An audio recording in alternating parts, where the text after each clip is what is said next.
Niin, nythän tästä voikin sitten siirrellä tätä kuvaa ja oho, pääsin itsekin kuvaa tuonne. Tää pyörii vähän tulkoon ympäri.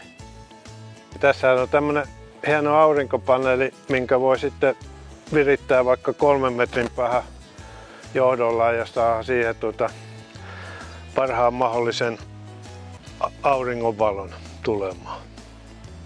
Mökkivalvonnassa ja omakotitalon valvonnassa ja tällaisessa, niin silloinhan voidaan käyttää verkkovirtaa ja ihan tällaisella kännykkälaturilla, ja missä on C-pistoke.